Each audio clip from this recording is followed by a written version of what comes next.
Olá, pessoal. Boa tarde a todas e todas. A gente estava esperando uns minutinhos para dar tempo de todo mundo entrar, mas acho que a gente pode começar a apresentação desse webinar agora. Bom, queria começar dizendo que é um prazer para a gente poder ter esse espaço para discutir com vocês um pouco dos principais resultados das eleições. A gente planejou fazer essa apresentação em cerca de 45 minutos, depois a gente vai abrir para respostas por mais alguns 30 minutos. Então, se vocês tiverem quaisquer dúvidas, vocês podem mandar para a gente pelo chat, que depois a gente vai responder todas elas. A apresentação de hoje vai contar com a presença do nosso sócio fundador, o Welber Barral, e também com o nosso consultor de estados e municípios, o Leon Rangel. Barral, Leon, vocês querem fazer alguma consideração antes da gente começar? Eu queria dar boa tarde a todos, dizer que é um prazer estar aqui, que é um bom momento para a gente fazer uma reflexão sobre o resultado das eleições municipais. Leon. Não, e dar as boas-vindas para todo mundo que está aqui, espero que vocês gostem e vamos lá, gente. Legal. Bom, sem mais delongas, né, vamos começar aqui mostrando um pouco desse mapa multicolorido do Comando das Capitais. A gente tem falado muito sobre como essas novas regras eleitorais vão, de alguma maneira, diminuir a fragmentação partidária no sistema político brasileiro, mas, por enquanto, o que a gente vê é que a gente teve muitos partidos que conseguiram eleger prefeitos em cidades importantes. A gente vai falar daqui a pouco sobre o G96, que é aquele grupo que agrega as 95 maiores cidades do Brasil, junto com o município de Palmas, que é a capital do Tocantins, e não tem mais do que 200 mil habitantes. Mas um cenário muito importante, né, e sintomático sobre o papel dos partidos é o comando das capitais, né? Não à toa esses prefeitos vão ficar ao lado dos governadores dos seus estados e vão ter um papel muito importante. Então, a gente já destaca logo de cara que, apesar do MDB e do PSDB, a gente vai falar daqui a pouco sobre como eles diminuíram bastante no seu desempenho, eles ainda continuam sendo partidos relevantes, conseguem o comando de cidades importantes. O MDB se destaca como o principal partido com maior número de prefeituras, e a gente pode ter, depois das eleições de Macapá, o DEM dividindo protagonismo junto com o MDB, já que lá o Josiel Alcolumbre, que é o irmão do presidente do Senado, Davi Alcolumbre, estava liderando nas pesquisas. A última que saiu recentemente já colocou ele na segunda posição. Ele está numa tendência de queda, né? A crise energética acabou complicando bastante a vida dele lá no Amapá, mas a gente ainda pode ter essa virada. Mas o grande fato dessas eleições, né, além do MDB e do PSD conseguirem ainda cidades muito importantes, é o grande fortalecimento do centrão da classe política, né, da política tradicional como um todo. A gente tem ali o Democratas, que teve um crescimento exponencial, mais do que dobrou de tamanho, quase dobrou, na verdade, de tamanho, conseguiu municípios muito relevantes, e o DEM leva uma vantagem ainda, porque também conseguiu emplacar vários vice-prefeitos. Então, sem dúvida, um partido para a gente ficar de olho. Junto também com o PSD e o PP, que já são bancadas muito relevantes na Câmara, já estavam ocupando papel de protagonismo no Centrão, né, um papel que já foi do MDB, e agora fortalecem ainda mais seu poderio, conseguindo aumentar o seu número de influência nos municípios brasileiros.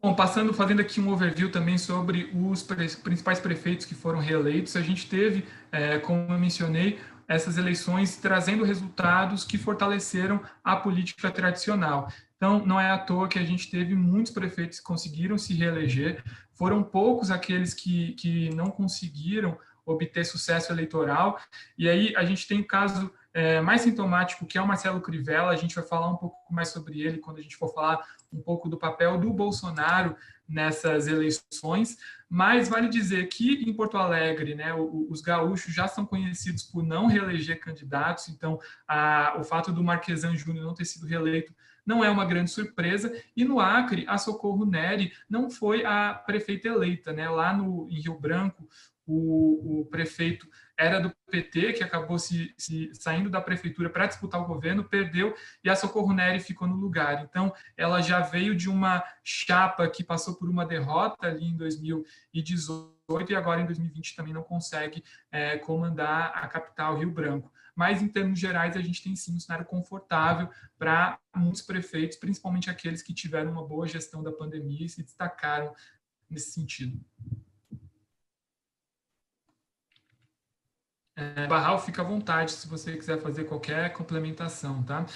Sobre os prefeitos reeleitos, só queria fazer um outro destaque, que o Calil foi dos prefeitos que conseguiram se reeleger um dos que teve o maior desempenho no primeiro turno, isso é notável, mas, dentre as capitais, aquele que venceu com mais folga no primeiro turno não era um prefeito, mas era quase isso. Era o Bruno Reis, que era o vice-prefeito de Salvador. O ACM Neto tem uma força política muito grande lá, já estava colocando o Bruno Reis em evidência ao longo dos últimos 2 anos, então também dá quase para a gente considerar ali que é uma reeleição, a continuidade, né, do comando político, da influência do ACM Neto lá em Salvador.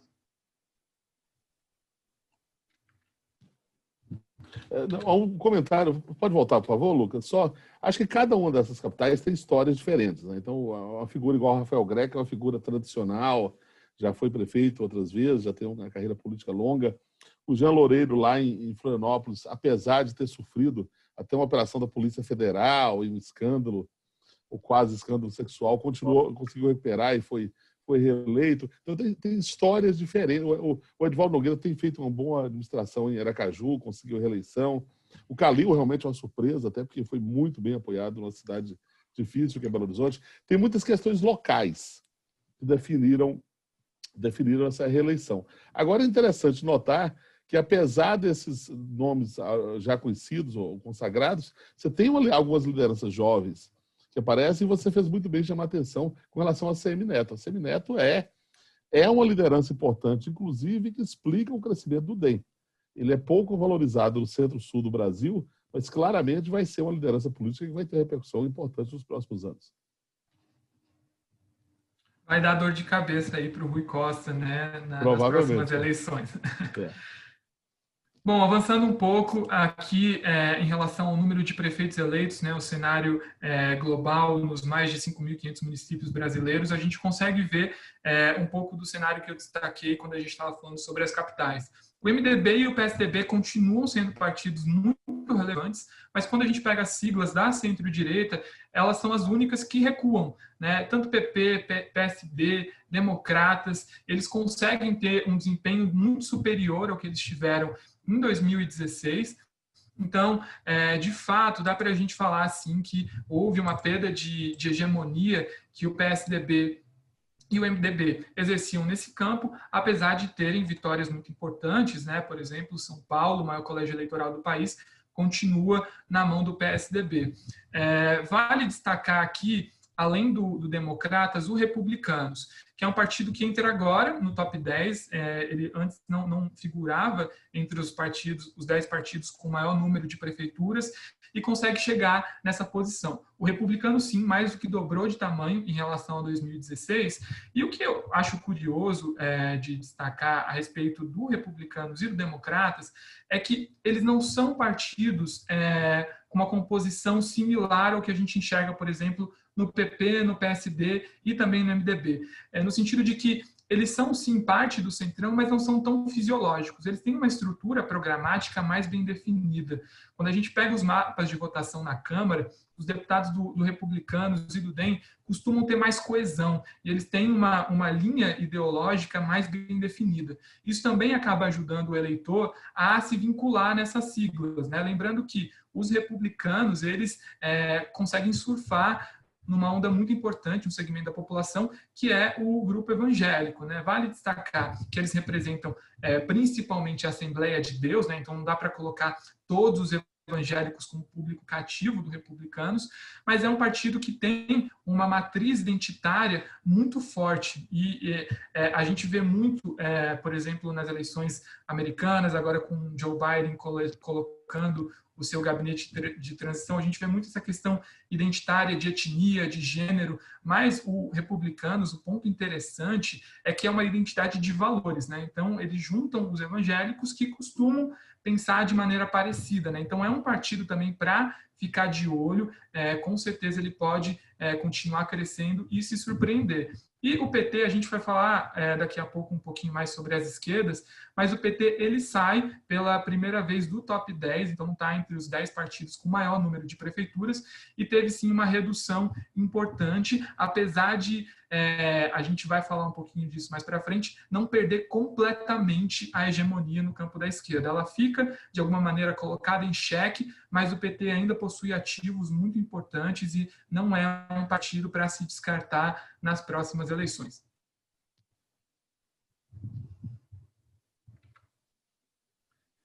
Bom, aqui sobre a variação do número de prefeituras, né, era um número que eu já tinha antecipado aqui. O Republicanos é um partido que dobrou de tamanho. A gente tem o Democratas também avançando bastante.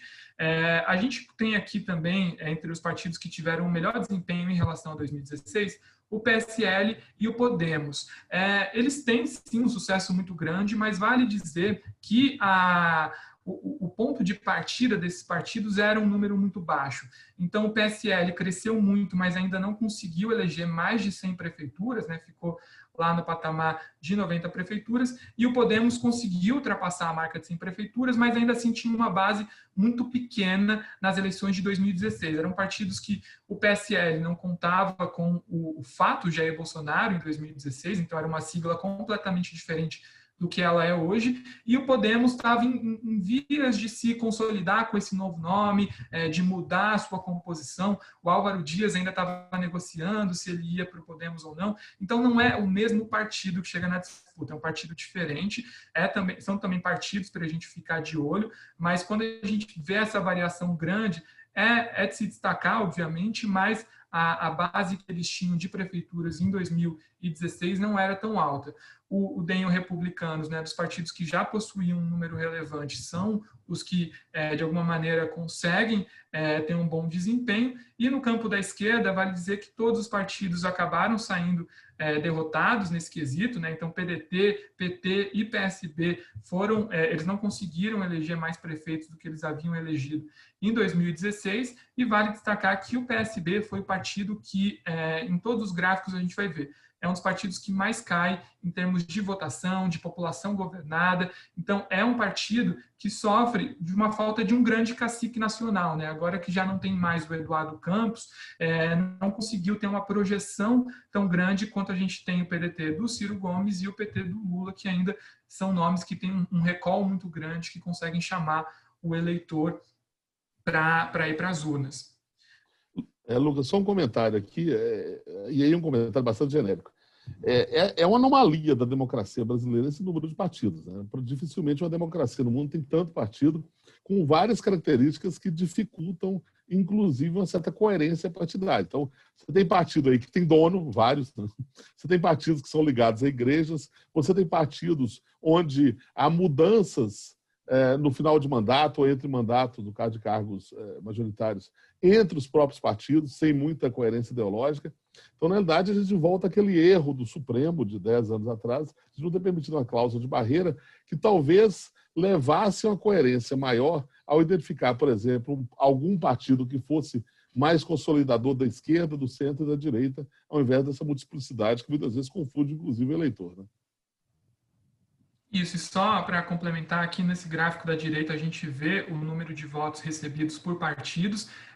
O PSDB diminuiu bastante. Para ser justo com todos os partidos, nós colocamos aqui os números do primeiro turno, já que no segundo nem todos disputaram. Então, o que é importante ressaltar em relação a isso? O PSDB tinha elegido o João Dória no primeiro turno em São Paulo, nas eleições passadas, dessa vez não conseguiu eleger o Bruno Covas no primeiro turno, o que é algo tradicional na capital paulista, mas que ainda assim afeta o desempenho do partido em relação ao ano passado. mas no contexto geral, mesmo a gente desconsiderando a cidade de São Paulo, o PSDB tem um tombo muito grande. E aí a gente consegue ver exatamente porque o PT não saiu tão derrotado quanto muita gente está dizendo, né, como ele ainda assim consegue assegurar uma certa parcela da hegemonia da esquerda, e quando a gente olha o volume de votos que o PDT e o PSB tinham recebido em 2016, eles já recuam em relação ao PT. Então, é um partido que ainda nos centros urbanos consegue se destacar com votações expressivas. E no caso do PT, também queria chamar a atenção aqui, que foi, talvez, se não tivesse lançado uma candidatura tão pouco competitiva como foi o Gilmar Tato em São Paulo, ele poderia até mesmo ter superado o número de votos recebidos no primeiro turno, né? Então, foi a primeira vez que o PT teve um desempenho tão baixo na capital paulista. O próprio Lula e algumas outras figuras do partido já estavam fazendo campanha para o Boulos, mesmo antes do primeiro turno. Então, a gente tem essa queda e a gente pode explicar talvez essa queda do PT principalmente pelo caso de São Paulo. Se o partido tivesse um pouco mais bem organizado, tivesse conseguido articular uma candidatura viável, talvez ele tivesse sido o único partido da esquerda a ter um aumento no número de votos recebidos em relação ao primeiro turno das eleições passadas, mas a gente ainda vê, sim, esse movimento. Um grande recado que as urnas trouxeram para a gente esse ano foi que, sim, o movimento conservador ele é muito forte ainda, as esquerdas estão enfraquecidas de maneira geral, mas o PT conseguiu se reorganizar de alguma maneira, né? Entre o campo da esquerda, a gente começa a ver ali essa nova reorganização tomando forma. Bom, aqui chegando nos grandes municípios, né, a gente tem dois dados bem interessantes nesse slide. Começar pelo slide, pelo gráfico da direita, que é a população governada. Então, o PSDB continua com a maior parcela da população sendo governada pelos seus prefeitos. Boa parte disso, né, tem a ver com o município de São Paulo. O PSDB estava na segunda posição, estava perdendo para o DEM no primeiro turno, mas agora com a eleição do Covas consegue um desempenho melhor do que o MDB.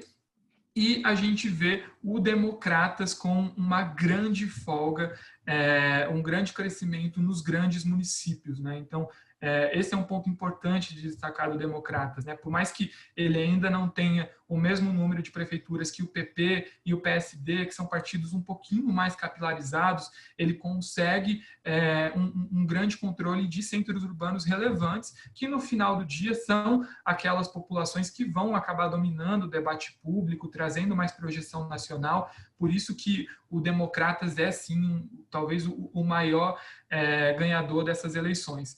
E a gente tem aqui também um pouco para fazer aquela contrabalança, né, em relação ao papel do PT, que é o PT ficando abaixo do PDT e do PSD no campo de população governada, né? Então, o PSB conseguiu Recife, que estava disputando com o PT agora no segundo turno. O PDT tem algumas capitais relevantes também, Fortaleza. Então, sim, são partidos de esquerda que continuam também com algum grau de competitividade no cenário nacional e que vão dar dor de cabeça para a gente pensar em unificação de candidaturas e coisas do tipo. E agora, olhando para o gráfico da esquerda em relação aos partidos eleitos nas 96 maiores cidades do Brasil, a gente ainda vê o fortalecimento do PSDB e do MDB. Então, o MDB, apesar de ter reduzido o número de cidades governadas, ele consegue aumentar o seu desempenho no G96, o que é algo notável, né, algo de se destacar. O PSDB, mais uma vez, é o grande derrotado, mas ainda assim permanece na liderança. Então, é um partido que está caminhando quase para se tornar um partido paulistano, né? Um partido paulista que tem uma grande influência dentro de São Paulo, mas que fora dela não conseguiu muitas coisas. O PSD e o Democratas também têm um bom desempenho, né? Então 10 cidades do G96, e quando a gente vê o PT, ele foi o único partido da esquerda que conseguiu aumentar o número de prefeituras, mesmo que dessa vez não controle nenhuma capital. O PT agora tem 2 cidades mineiras e 2 cidades também do interior de São Paulo. Então, são cidades que têm uma população relevante, o partido consegue, de alguma maneira, mitigar um pouco do desempenho negativo que ele tinha tido nas eleições de 2016. Vale destacar que a única capital, a única cidade do G96 que o PT tinha conseguido em 2016 era Rio Branco, no Acre, que é uma cidade que também não tem grande projeção nacional. Então, nesse sentido, o PT até consegue, de alguma maneira, ir se consolidando. Bom, falando agora um pouco sobre o papel do bolsonarismo, né, e o papel do presidente, como é que ele escolheu participar dessas eleições. Como eu já tinha comentado, né, o que a gente teve nessas eleições não foi o recado de que o conservadorismo acabou, mas o Bolsonaro não soube aproveitar do conservadorismo nessas eleições. Então, o que a gente teve, em termos bem práticos, foi uma participação muito descoordenada do presidente. Ele não escolheu os momentos certos de participar, ele também se pulverizou em várias siglas. Então, se em 2018 a gente tinha o número 17 como a marca do Bolsonaro, e quem estava se candidatando pelo PSL conseguiu um impulso muito grande por conta disso, nessas eleições nós não tivemos isso, né? Então, o Bolsonaro apoiou candidatos de diversos partidos, não se atrelou a uma sigla específica, então isso fez também com que o eleitor bolsonarista não tivesse certeza de qual candidato ele poderia votar. Vale destacar também que o Bolsonaro, em algumas cidades, escolheu momentos muito complicados para se posicionar, e aqui eu destaco o caso de Recife. Lá, o Mendonça Filho, do Democratas, estava indo muito bem nas pesquisas, estava com chance de desbancar a Marília Reis e chegar no segundo turno com o João Campos, mas o Bolsonaro decidiu apoiar uma delegada do Cidadania, se não me engano, lá em Recife, e acabou fazendo com que os votos conservadores se dividissem no Recife, e o Mendonça Filho não conseguiu obter um desempenho superior ao da Marília Reis para chegar ao segundo turno. Então, lá foi um caso pontual onde o Democratas acabou entrando em conflito com o presidente, né, onde essa disputa vai causar dor de cabeça para o Palácio do Planalto. Eles contavam bastante em chegar no segundo turno em Recife, mesmo que lá a população seja um pouco mais voltada para a esquerda, o João Campos tenderia a ter vantagem no segundo turno, mas ainda assim o Mendonça Filho tinha esperanças de chegar no segundo turno. E o ponto interessante é que, normalmente, quando a gente pensa no presidente apoiando um candidato, o que se espera é que o presidente impulsione a popularidade de alguns candidatos. Mas, em alguns casos, aconteceu o oposto. Bolsonaro se atrelou a figuras impopulares e viu a sua popularidade diminuir em algumas regiões. E aqui é o caso do Rio de Janeiro, né, onde o Crivella estava sendo muito mal avaliado, e quando começou a apoiar o Crivella, a popularidade do Bolsonaro lá no Rio caiu em quase 10 pontos percentuais. Era de 40, foi para 30 e continuou reduzindo. É óbvio que a queda de popularidade do presidente não tem só a ver com a participação dele nas eleições, tem a ver bastante com a diminuição do auxílio emergencial, mas o presidente acabou escolhendo ambientes bem difíceis de se projetar. E quando a gente observa aqui, principalmente, o número de candidatos a vereador que o Bolsonaro apoiou e o número de vereadores que foram eleitos, isso é muito importante, é bem sintomático sobre o papel que o Bolsonaro exerceu como cabo eleitoral. Quando a gente pensa em prefeitos, a lógica regional está muito embrenhada, né? Então é uma eleição majoritária, se às vezes uma figura é mais tradicional, mesmo que o bolsonarismo tenha força na região, é natural que o presidente perca. Mas quando a gente pensa em vereadores, são cargos proporcionais, o presidente não conseguiu eleger nem metade dos vereadores que ele escolheu apoiar, aí sim a gente tem um cenário bem delicado, né? Porque quando a gente pensa na eleição para vereadores, a rejeição não importa muito. Não importa se você é muito rejeitado, importa conseguir abocanhar um nicho da população. E nem isso o presidente conseguiu fazer nas disputas para vereadores. É só uma observação, Lucas, nesse ponto aí, que as últimas pesquisas mostram a queda da popularidade do Bolsonaro geral, né? Inclusive, na verdade, foi um levantamento da Folha, Datafolha, nas capitais.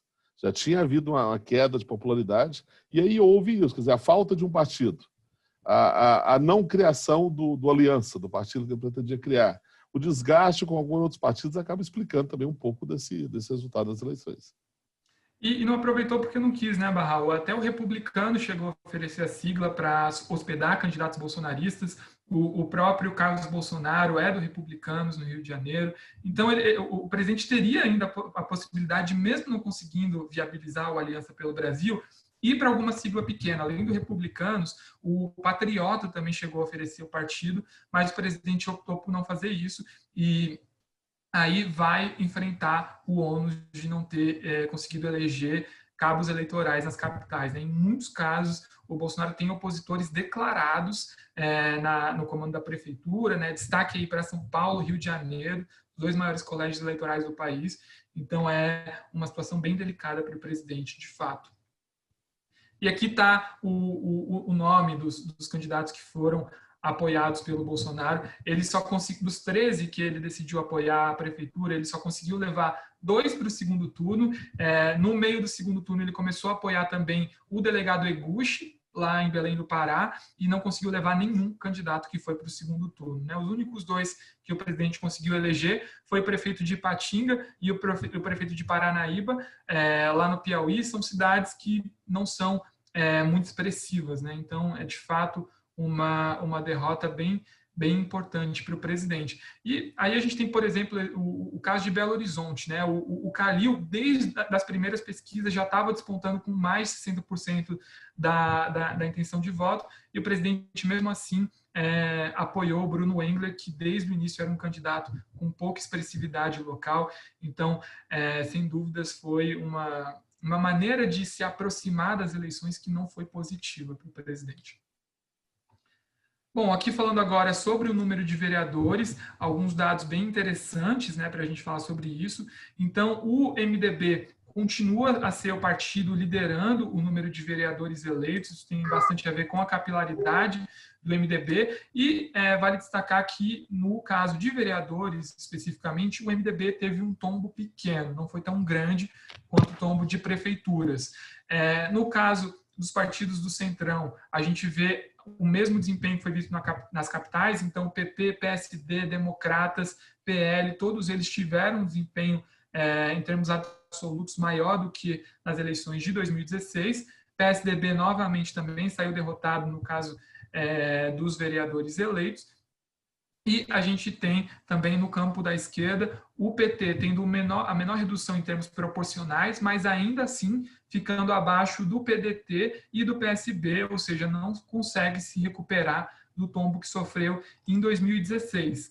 O cenário muda um pouco de figura quando a gente analisa os vereadores eleitos nas capitais. E aí o PT se destaca, né, como partido de esquerda que tem uma grande projeção nos centros urbanos. Então ele fica empatado com o PSD como o partido que mais elegeu vereadores nas capitais. Isso traz uma vantagem porque a gente vai chegar no ano que vem em um dos maiores momentos, né, econômicos do Brasil nas últimas décadas, e o PT vai ter muito vereador eleito para fazer oposição aos prefeitos que vão, de alguma medida, ter que implementar ações de austeridade, medidas impopulares. Então, o PT fica numa posição privilegiada de fazer oposição nos grandes centros urbanos.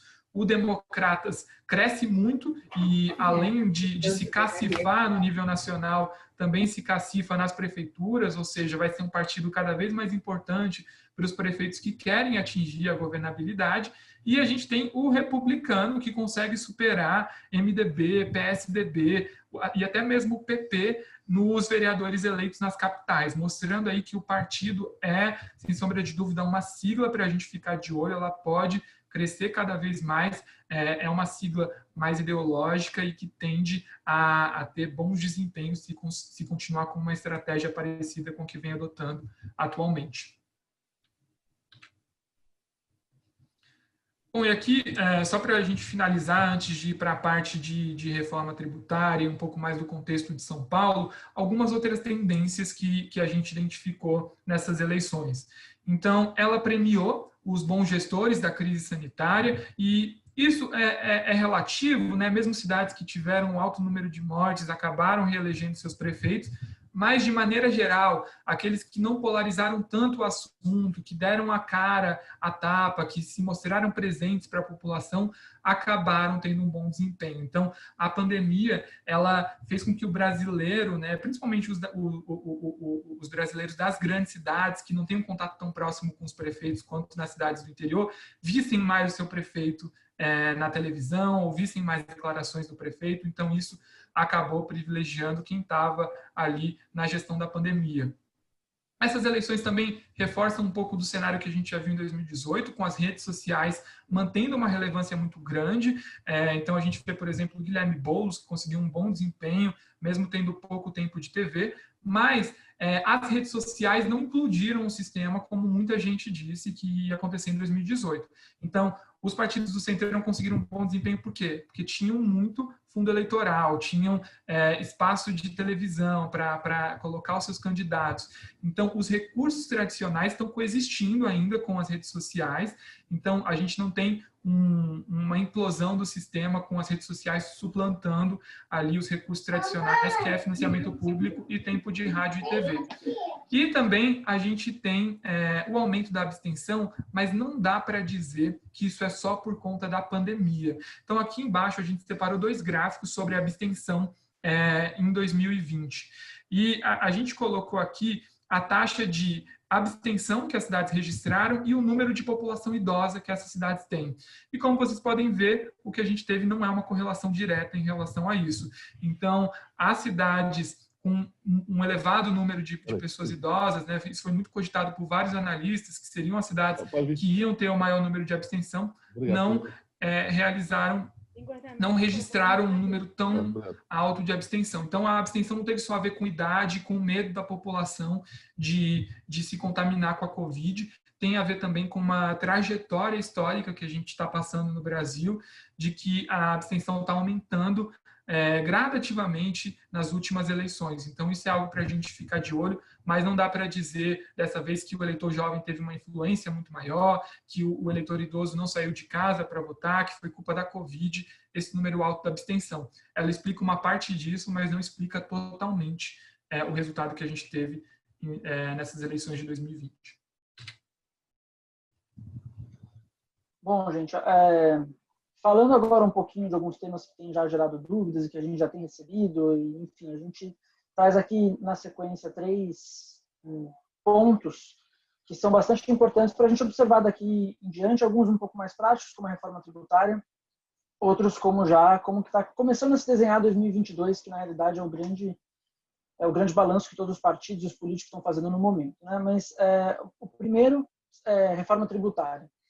Existe uma questão que são os municípios, principalmente os grandes municípios arrecadadores de ISS, eles têm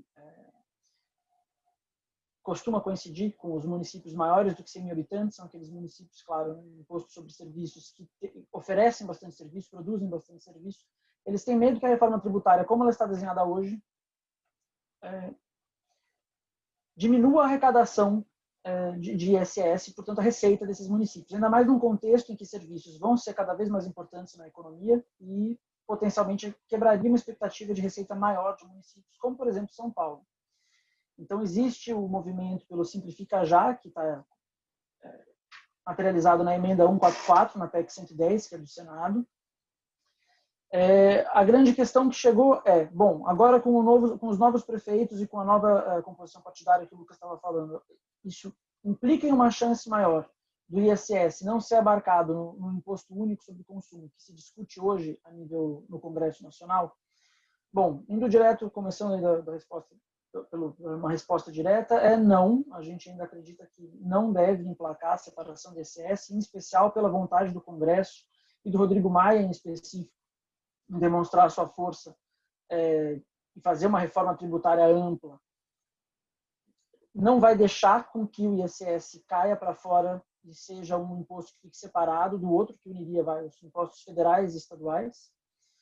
Mas a gente tem aí a trinca, vale analisar um pouco como é que fica a questão da trinca São Paulo, Belo Horizonte e Salvador, que eram os 3 grandes líderes do movimento pelo Simplifica Já. Tá?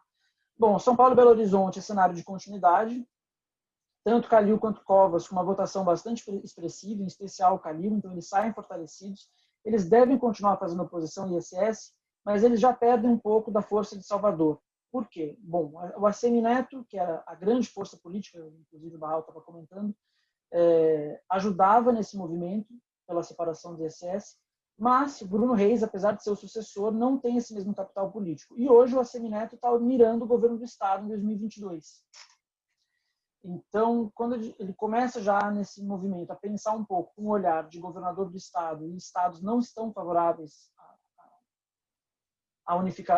a separação do ISS, o ACM deve começar agora a migrar um pouco de campo e de lado, repensar um pouco nesse sentido. Então, Salvador perde um pouco a força, São Paulo e Belo Horizonte continuam, mas com o desafio de, antes, né, apesar de terem conseguido consolidar a emenda e desistir o movimento pelo Simplifica Já, a articulação entre prefeitos não era perfeita, existia bastante desorganização, precisava de uma unidade maior, e agora, com o resultado das eleições, entra um período de transição de governos. Então, na realidade, os novos prefeitos teriam que se articular junto com eles, todos eles começando novos mandatos, fazendo novas secretarias, negociando com a nova composição das câmaras municipais. Então, esse cenário deve ficar um pouco atribulado, e há uma janela de oportunidade para o Congresso conseguir aprovar essa reforma com o ISS englobado. Tá? Então, assim, essa é a tendência.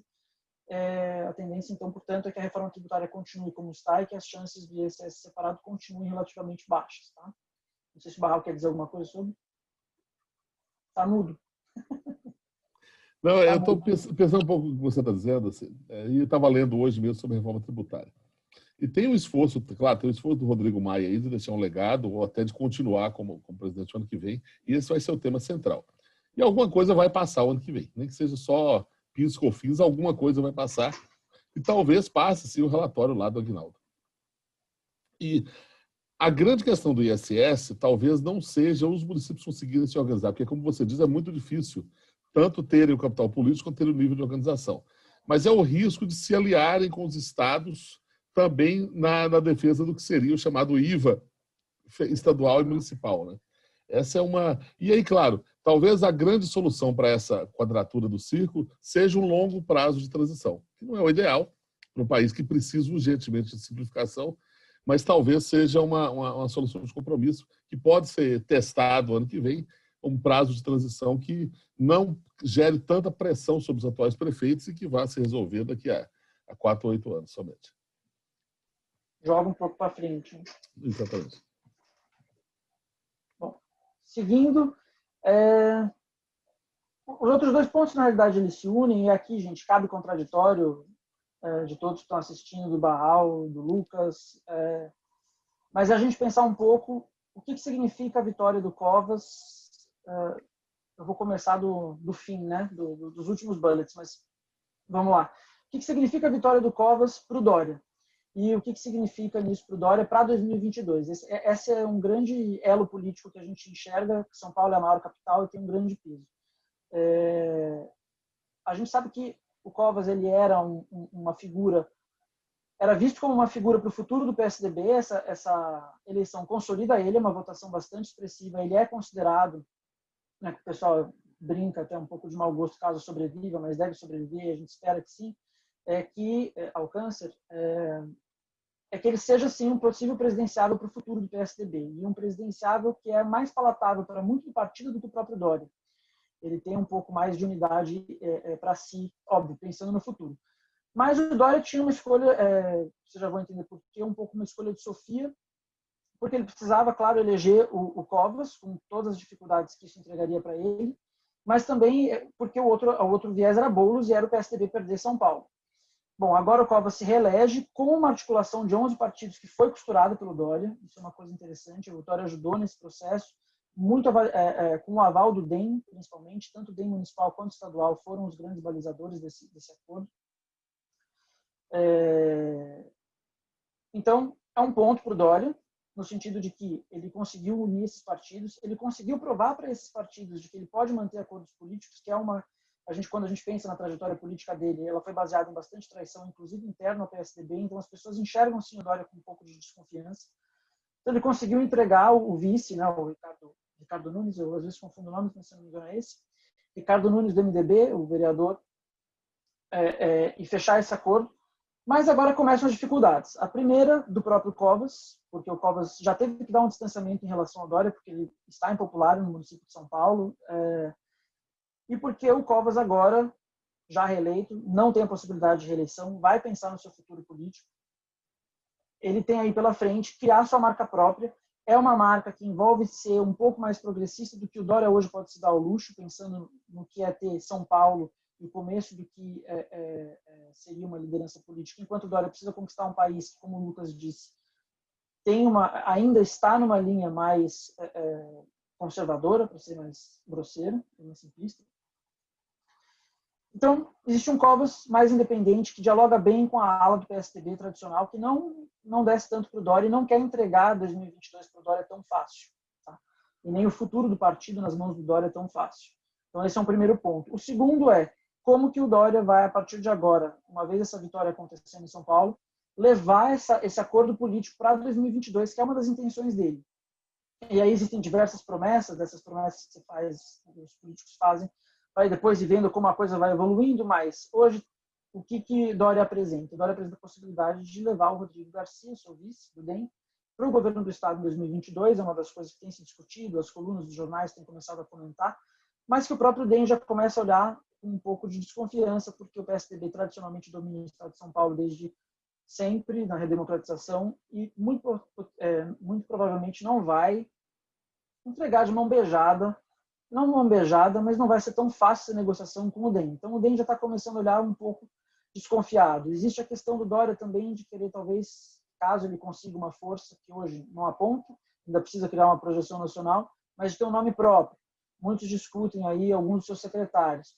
Enfim, fato é, a vitória do PSDB em São Paulo não vai significar uma vida fácil para o Dória em 2022. A aliança política desses 11 em torno do PSDB e Dória é complicada, vai envolver uma negociação muito pesada entre esses partidos e o apoio que o PSDB pode dar para outros cargos, governo de Estado e senadores em outros estados, caso não possam ficar com São Paulo. Então, a gente encontra um Dória numa posição, arrisco dizer, um pouco mais frágil que alguns outros governadores do PSDB no cargo. Tá? E também internamente aqui em São Paulo, com a questão da Leste, mas isso já foge um pouco à questão do município. E aí, indo um pouco mais para o micro, com o Covas reeleito, a gente pode pensar um pouco como é que fica a questão de governabilidade dele aqui em São Paulo e essa questão da criação de uma marca própria do Covas. Bom, primeiro a gente pode ver aqui, começando pela Câmara, pelos dois gráficos, o primeiro é 16, o segundo é 2020 agora. PSDB, ele perdeu a eleição, ele perdeu cadeiras, ele foi, vamos dizer assim, um grande perdedor, ele se igualou ao PT, que perdeu, mas perdeu só uma cadeira. Aqui é importante dizer até que o PT deveria ter perdido mais se não fosse o Eduardo Suplicy. Tá? Acho que a falta de um candidato competitivo e ainda uma onda antipetista levou até o Suplicy a ter uma votação muito abaixo da que ele teve em 2016. Mas fato é que ele manteve cadeiras e a gente tem PSOL e DEM como os dois grandes vencedores no município. Então ficou um cenário dos vencedores muito equilibrado, ficou basicamente 50-50 no topo da Câmara. O que isso significa? Bom, isso significa que a oposição formal a Covas vai conseguir ter mais margem de manobra para obstruir votações em plenário e para potencialmente negociar alguns projetos isolados com outros partidos à revelia do Dória. Não vai ser tão fácil para o Dória costurar certas maiorias. Apesar de que ele vai ter, sim, uma boa margem de negociação, ele vai ter governabilidade, como enfim, já era previsto. Boa parte, ele tem 25 dos 55 vereadores hoje no município. O número mágico da prefeitura, da Câmara Municipal, perdão, é 28, né, para um plenário cheio com todos os vereadores. Então ele consegue pegar outros partidos ali do espectro de centro-direita que não estão oficialmente com ele hoje, são independentes, mas geralmente vão com o PSDB nas negociações das pautas. Mas o fato é, ele vai ter que sentar um pouco mais para negociar, apesar de algumas pessoas, alguns analistas acharem que isso vai gerar muita dor de cabeça para o Covas. Dá para a gente arriscar pensar também que dentro dessa agenda um pouco mais progressista que ele quer passar para o eleitorado paulistano, pode ser que ele tenha alguns pontos de convergência com a oposição. Então consiga ter uma margem de manobra melhor. Mas o fato é, ele vai trabalhar bastante agora para criar sua marca própria, como a gente estava falando. Isso envolve duas outras coisas.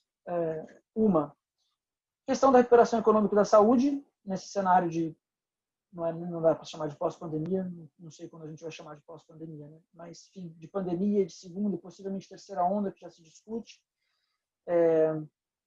Expansão da saúde e a recuperação, porque muita empresa, pequeno comerciante, restaurante, bares, falindo, pequenas e médias empresas vão continuar sendo alvo do resgate econômico.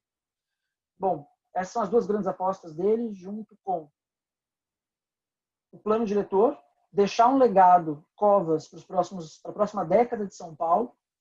Esse é o grande desafio também na negociação com a oposição, porque para o plano diretor você tem que ter mais do que a maioria, né? Uma maioria qualificada, 60% da Câmara Municipal. E conseguir entregar algumas agendas que ele vem prometendo, aí já em parceria com o Dória, então cabe aí a gente ponderar um pouco como que vai ficar a questão de sustentabilidade, meio ambiente, um lado pela questão do saneamento, aproveitando o novo marco legal de saneamento, por outro, a disposição do Rio Pinheiros, também a parceria com a Sabesp para levar, né, o saneamento para o município, como eu estava falando, e a questão da mobilidade. Tentar melhorar o trânsito é um problema não só, eu digo sustentabilidade, porque ele está apostando numa coisa muito parecida com o que houve em Curitiba, onde a grande marca foi o transporte público e redução de emissão de gases, aliado a uma melhoria do trânsito no ambiente urbano, que é um problema em São Paulo. Então, essas são as agendas que ele está costurando. Dentro da saúde, eu esqueci de mencionar, mas vale dizer, a expansão do serviço de saúde em São Paulo, que é uma grande demanda, ele tem planos ambiciosos nesse aspecto, para poder estar em jogo em 2022. Esse é um dos objetivos também. Como o cenário de 2022 no governo do Estado está indefinido, esse é um dos grandes pontos já de divergência interna do PSDB com esse acordo, com esse possível acordo que foi aventado com o DEM, que é o próprio Covas sair para 2022, completando aí a sina dos prefeitos de São Paulo eleitos, formalmente eleitos, que nunca completam seus 4 anos de mandato, como o pessoal aqui em São Paulo brinca. Mas, então, enfim, esse é um pouco o panorama de São Paulo. Tinha mais alguma coisa aqui que estava me escapando, mas eventualmente eu vou lembrar e abro aí para o Lucas, para o Barral, para as perguntas sobre toda a apresentação. Então... Legal. Bom, a gente já recebeu, obrigado, Leão, a gente já recebeu algumas perguntas aqui no chat, inclusive quem tiver outras para fazer pode mandar para a gente, mas queria pegar uma que tem a ver com o que o Leão estava falando aqui, que é qual é o papel que o PSDB deve ocupar nas eleições de 2022. Vou começar respondendo, depois Leão e Barral, vocês me complementem, mas o que eu acho bem interessante de observar sobre o Dória, depois que a gente teve o resultado da eleição do Covas, é que o resultado de São Paulo e do Rio de Janeiro aconteceu quase ao mesmo tempo. Então, quando o Eduardo Paes foi fazer o discurso da vitória lá no Rio, o Rodrigo Maia estava ao lado dele, né, um grande cacique do DEM, estava ao lado dele, foi lá no ouvido do Eduardo Paes e cochichou, dizendo que o Covas tinha sido eleito. Isso é sintomático por 2 motivos. O primeiro foi o presidente, de fato, estava de olho nas eleições do PSDB lá em São Paulo. Era um ambiente importante para o Democratas manter o seu protagonismo lá dentro. O vice do Covas, como o Leão muito bem disse, é do Democratas, né? Então, se a gente de fato tivesse essa configuração do Dória, não é Democratas, não, é de Republicanos, não, né? MDB, o do Covas. MDB. Mas, enfim, se a gente tiver de fato essa reconfiguração do Covas saindo da prefeitura e indo ocupar o espaço do Dória lá no governo estadual de São Paulo, a gente pode ter sim o DEM cobrando o preço de colocar o próximo candidato do Democratas para a prefeitura da capital. Então, isso é algo importante da gente ficar de olho. E o que eu chamo a atenção também é que quando o Covas começou a falar, antes dele poder ter a chance de pegar o microfone, o Dória fez um discurso longo falando sobre como essas eleições acabaram privilegiando a política tradicional, os políticos moderados, fez um discurso bem grande. Então, ele está com clara sede de se posicionar no cenário nacional, de se manter como uma liderança grande, né, no campo da disputa pela presidência. Ele tem, obviamente, as intenções de se candidatar, mas até o momento não parece ser uma candidatura que assustaria aí o presidente, né? Ele disputaria num nicho parecido com o qual o Bolsonaro obteve as eleições em 2018. E, como a gente disse, né, o bolsonarismo não deixou de existir nessas eleições, mas ele ficou um pouco órfão de uma figura que conseguisse abarcá-lo nas prefeituras, né? Então, a gente não vai ter isso em 2022, né? Então, o Bolsonaro vai estar, de uma maneira ou de outra, nas eleições. Então, isso é algo importante para a gente observar. Mas o PSDB, a nível nacional, sai enfraquecido. O partido ele vem incontestavelmente caindo seu desempenho. Então, em 2016, ele teve o ápice, ele conseguiu surfar na onda do impeachment da Dilma, era visto como o principal partido de oposição, mas isso já deu para ver que não acontece mais agora em 2018. Antes de passar para o Barral, eu só queria falar uma anedota, né? Quando eu entrei na Faculdade de Ciência Política, tinha um professor que falava: para virar presidente no Brasil, você precisa seguir duas condições: ou ser filiado ao PT ou ser filiado ao PSDB. Se tem uma coisa que essas eleições, não só essa de 2020, mas a de 2018 também mostra, é que essas condições não existem mais, né? Então, você tem, sim, chances de ser um candidato viável fora desses partidos. Então, é uma lógica que a gente vai ter que observar agora, né, como isso vai se desenrolar, mas a gente está claramente avançando para um cenário onde o PT e o PSDB não vão mais surfar sozinhos na hegemonia do sistema partidário brasileiro. Barral, pode complementar. Não, só concordando com isso, para dizer o seguinte: as eleições de 2018 já mudaram isso, né? Pela primeira vez, nós tivemos candidatos declarados de direita, que acabaram se aproveitando de uma onda conservadora no Brasil, mas que ainda estão desarticulados entre vários partidos. E o bolsonarismo não tem uma estrutura partidária, como mostrou agora, não tem uma estrutura partidária que reflita ou que consiga abarcar essa linha mais à direita. E aí esses partidos de centro-direita acabam ocupando espaço de uma forma ou de outra.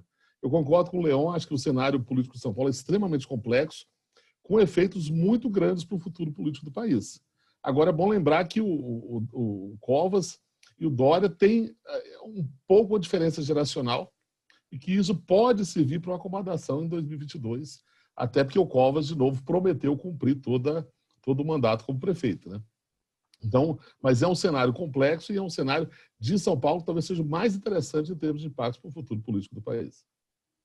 Eu tenho só um ponto rápido, é que eu não descartaria também a hipótese de Dória não chegar competitivo em 2022 para uma presidência e ir para o governo do Estado novamente para a reeleição. Isso não é uma coisa que ele gosta de falar e de aventar, mas que é um dos principais cenários. Seria uma coisa muito semelhante, como eu estava até falando com o Lucas logo antes aqui da apresentação, com o do ACM Neto em 2018 para o governo do Estado. Ele viu que ele não ia ser competitivo para bater no Rui Costa e resolveu continuar na prefeitura. Ele falou: bom, eu vou arriscar aí depois. Pode ser que, dizem os bastidores, né, os corredores, que o Dória está com sangue nos olhos e não quer isso de jeito nenhum, mas talvez ele tenha que querer, vamos dizer assim. Falta combinar com os russos, né, Leon? Bom, saindo do PSDB, juntar aqui duas perguntas que chegaram sobre o PSOL. A primeira delas é se o desempenho do Boulos nas eleições municipais pode alçar o partido, né, o PSOL, ao posto de uma sigla relevante no cenário federal. E a outra pergunta foi se, com esse espaço que o Boulos conquistou, ele realmente teria condições de promover uma aliança dos partidos de esquerda, tanto nas eleições para governador, e também para as eleições à presidência. Essa é cabeluda. Quer começar respondendo, Barral? Bom, primeiro, o Boulos foi surpreendente e ele foi muito bem na campanha. Ele foi muito bem, inclusive, ao diminuir aquela imagem de radical que ele tinha na própria cidade de São Paulo, conseguiu votos em bolsões importantes da classe média de São Paulo. Então, ele foi surpreendente e ele já teve uma vitória de conseguir chegar ao segundo turno, enquanto outros candidatos derretiam, né? Então, ele teve uma vitória importante e ele se legitima como uma voz importante da esquerda. Até que ponto o pessoal vai conseguir transformar isso numa estruturação partidária no país inteiro vai uma distância muito grande. Principalmente porque ainda falta uma forma de coerência de negociação dentro da esquerda, né? A esquerda continua se boicotando, como foi a candidatura do Gilmar Tato ali em São Paulo, que continua até o fim, tirando basicamente votos do Boulos. Então, ainda eu acho que foi muito importante, foi uma passagem importante, foi um discurso importante em termos de conhecimento, até para eventualmente ele se legitimar como candidato a qualquer coisa em 2022, mas como estrutura partidária falta muito tempo e a imagem do partido, como estando mais à esquerda do PT, também não ajuda. E acho que dá para acrescentar, né, que o Boulos ele é visto dentro do PSOL como uma figura mais moderada do que o restante dos políticos que fazem parte desse partido, né? Então pode ser que o pessoal não tenha interesse em fazer coligações, né? O pessoal, apesar de votar nas votações da Câmara de maneira muito parecida com o PT, a gente viu no governo Dilma, no governo Lula, tinham vários desavenças ali, não votavam sempre de acordo com o partido, principalmente nas agendas econômicas. Então, é um partido que, do ponto de vista programático, talvez a gente tenha quadros internos do pessoal que que tenham resistência em relação a uma aliança ampla com outros partidos, principalmente o PT. E um ponto que a gente já tem ouvido em alguns bastidores é que o Lula está querendo colocar o Boulos para se filiar ao PT, né? De fato, se o Boulos continuar no PSOL e se lançar como candidato à presidência, vai ser difícil imaginar que ele vai ter o mesmo desempenho que ele teve em 2018, né? Talvez ele ameace ainda mais e desidrate votos do PT, e aí nesse cenário de ampla fragmentação, né, com o PT lançando um candidato à presidência, o PSOL lançando Boulos e, sei lá, o PDT e o PSB lançando outro, talvez a gente tenha até mesmo um segundo turno de centro-direita, né, do Bolsonaro com algum candidato mais moderado à presidência. Então, isso é possível. Mas, por outro lado, o Lula também está tentando puxar o Boulos para o PSOL, e aí traria essa renovação, né? Um eleitor um pouco mais jovem, que não está tão associado ao PT atualmente. Pode ser uma aposta interessante de se observar, mas ainda assim a gente tem um cenário bem incerto, né? A gente tem que ver como a situação vai chegar até 2022. Continuando aqui na lista de perguntas,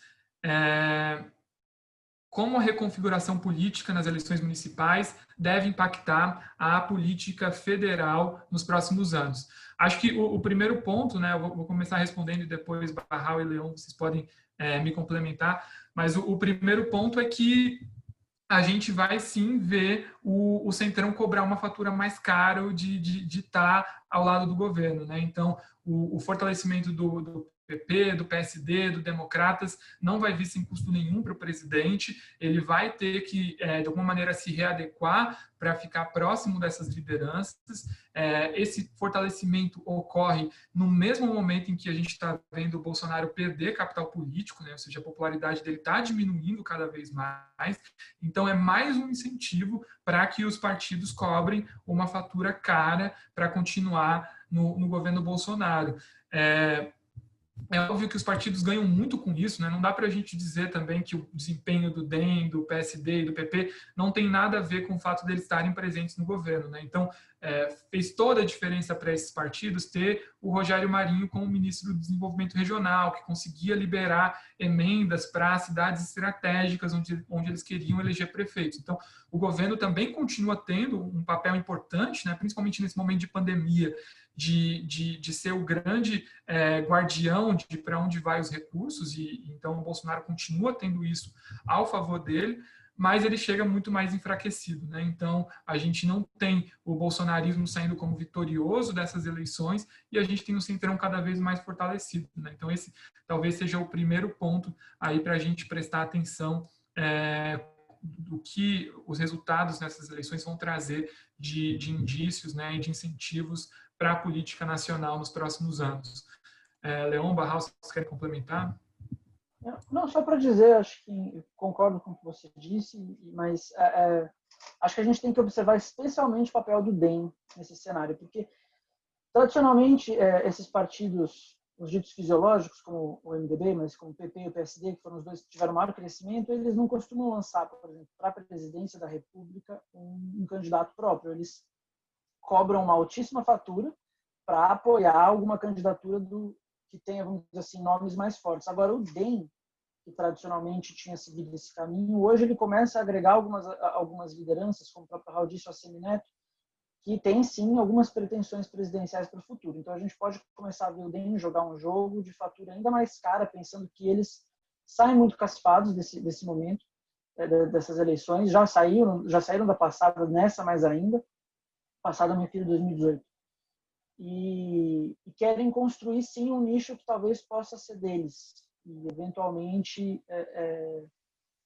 disputar paralelamente com o PSDB. Tá? Então, assim, eu acho que, realmente, para o futuro político do país, essas eleições nos dizem, olhem para o DEM. Não sei se o Barral está com... Não, eu só para concordar, eu acho que talvez a própria falta de um partido articulado mais à extrema-direita, mais bolsonarista, abra espaço para esses partidos de centro-direita. É o que deve acontecer. Agora, a pergunta são partidos multifacetados. E muitas vezes, como eu mencionei, partidos de dono, etc. Até que ponto eles conseguem se articular para que, se não forem candidatos à presidência, é um candidato à vice-presidência em 2022, alinhado com partidos de centro, por exemplo, seria uma candidatura viável? Essa acho que é a dúvida que fica dessa eleição. Seguindo aqui na lista de perguntas, a gente tem o que esperar para a gestão da pandemia agora dos novos prefeitos eleitos ou também dos prefeitos que foram reeleitos. Você que acompanha diariamente essas medidas que as prefeituras lançam, quer começar respondendo? Não, só para dizer que a gente vai ter segunda onda, terceira onda, a gente não sabe quando a vacina chega, mas é delicado dizer isso, né? Mas essa questão do não parem o país por causa da economia começa, de fato, a pesar para prefeitos e para governadores. Agora vai pesar mais para governador, porque a eleição municipal passou e a gente vai ter 4 anos. Mas quando você pega os dados, pelo menos nos grandes centros urbanos, das capitais, da quantidade de falências ou da quantidade de potenciais novas falências no lockdown total, me leva a crer de que a gente pode retroceder, como aconteceu em São Paulo, a gente pode eventualmente ir para a fase laranja, falando das coisas de São Paulo, né? Varia um pouco de estado para estado, mas a gente pode retroceder nessas fases, mas sempre com algum restaurante aberto, 20% de capacidade, 15%. Eu acho muito difícil sustentar um lockdown agora, pensando que a agenda de recuperação econômica é a agenda que se fala. E que a economia brasileira já está aí de novo, numa situação que diversos economistas já começam a identificar como de risco. Então, a minha impressão é de que ela pode ficar muito grave, mas aquela paralisação geral que a gente viu, muito provavelmente não volta. A gente pode ter novas medidas, mas não volta naquele nível.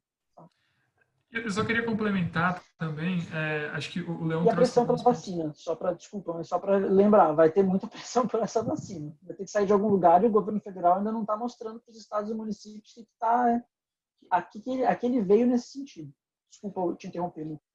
Imagina, inclusive a STF já está dando prazo, né, para o governo definir como vai fazer a vacinação da população, então isso é algo que, sem sombra de dúvida, deve vir. Mas acho que um ponto interessante que o Leão falou é sobre essa questão da economia, né? Não tem mais dinheiro para sustentar o isolamento e o fechamento das atividades comerciais, da mesma maneira que a gente realizou no ano passado, né?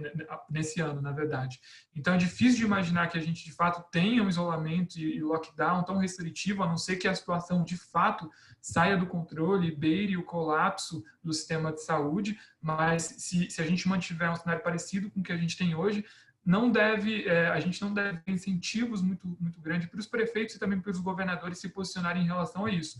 E um outro ponto que eu destacaria é que a pandemia, né, a segunda onda, já não é mais novidade, né? A Covid não vira mais novidade, né?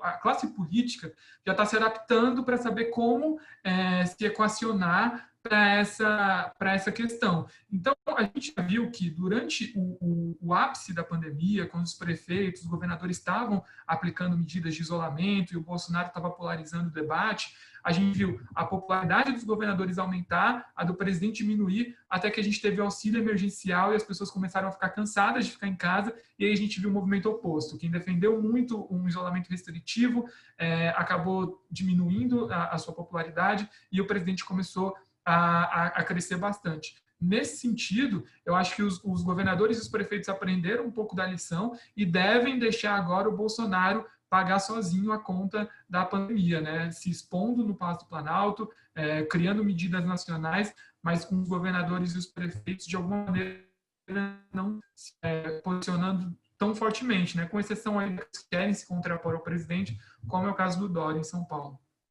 Só de uma observação sobre esse ponto, Lucas, independentemente do impacto econômico da pandemia, do carry over para o ano que vem, falando de termos políticos, tem 2 grandes fatores aí.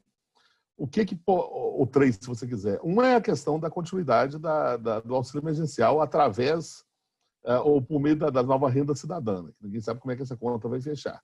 E a segunda é quanto tempo vai demorar a vacina. Esses são os 2 fatores que vão ter um impacto político ou ganhos políticos, inclusive, sobretudo para o Dória. Né?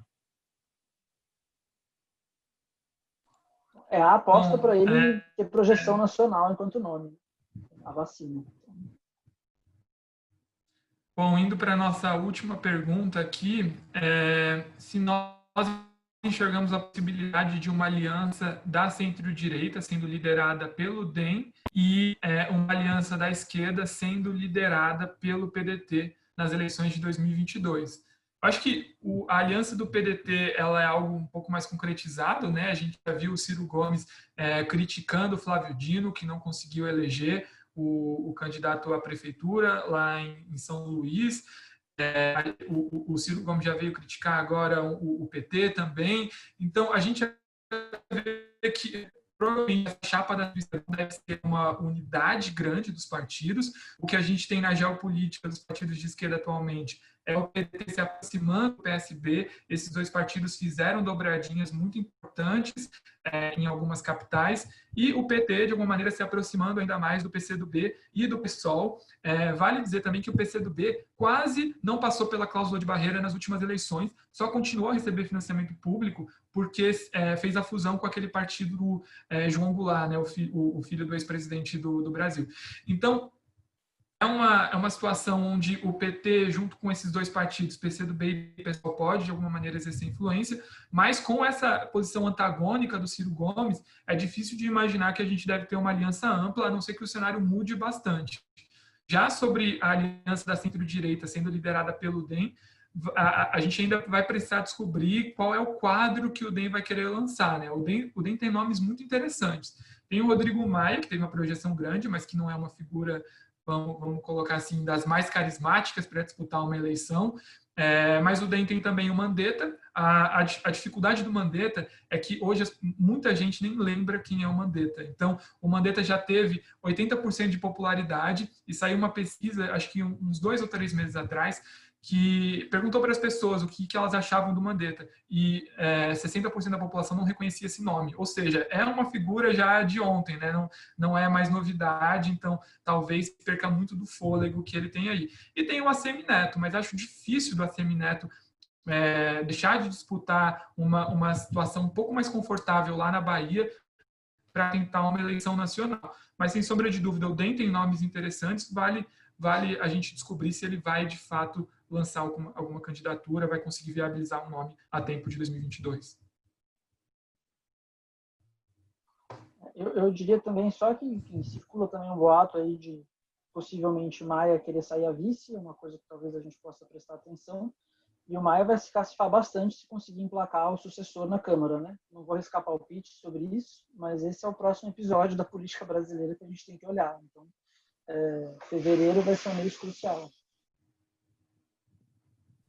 Exato, a gente já tem Pode falar, Barral, desculpa. Não, só uma reflexão final. Eu acho que tem muita especulação até 2022. Nós vamos ter campanha permanente. A grande dificuldade vai ser essa articulação e coordenação dentro da esquerda, com vários potenciais candidatos conflitivos, inclusive. E concordo com o Leon. Eu acho que o DEM tem nomes muito interessantes, mas que não são nomes carismáticos do ponto de vista nacional, mas que talvez se legitimassem para representar uma região como vice-presidente, como candidato de uma chapa, de novo, de centro. Teria que ser necessariamente de centro, como uma terceira via, eventualmente, entre o bolsonarismo e o petismo ou outro candidato de esquerda. Bom, nós não temos mais perguntas, mas só para a gente fechar, vale dizer que as eleições ainda não acabaram, né? Então a gente vai ter em domingo a eleição lá em Macapá. O Josiel Alcolumbre, que estava na frente antes dessa crise energética, agora já está em segundo lugar nas pesquisas. O Capiberibe, ex-senador, que chegou em um determinado momento até figurar como quinto candidato com maior intenção de voto, agora voltou à liderança. Era um candidato que era muito rejeitado, mas diminuiu a sua rejeição por conta da pandemia, que está fazendo oposição ao grupo político que está comandando o Macapá. Essa é uma eleição que pode trazer um mal-estar importante para o Bolsonaro, porque o Davi Alcolumbre, no Senado, foi um aliado de primeira hora. O presidente tinha uma relação muito mais próxima do que ele teve com o Rodrigo Maia, por exemplo, e o Alcolumbre, a gente sabe das conversas de bastidor, é que ele ficou muito decepcionado com a demora do presidente em visitar a região por conta dessa crise energética. Então, é uma disputa que, apesar de Macapá não ser uma cidade muito relevante em termos econômicos e populacionais, é uma disputa interessante também para a gente ver, até mesmo se vai haver uma cisão do Alcolumbre com o presidente, né? Como o Barral mencionou, tem a possibilidade ainda do Alcolumbre conseguir disputar a reeleição, então é algo para ficar de olho, e enfim, aparentemente isso não vai ser resolvido no primeiro turno, a gente vai ter segundo turno lá no dia 20 de dezembro, então esse ano só acaba quando termina mesmo, tem muitas emoções ainda pela frente.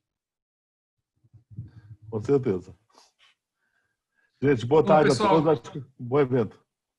Queria agradecer demais a participação de vocês e é isso. Até a próxima. A gente fica à disposição para sanar depois quaisquer dúvidas aqui pelo e-mail. É só entrar em contato com a gente. Até logo, pessoal. Tchau. Obrigado.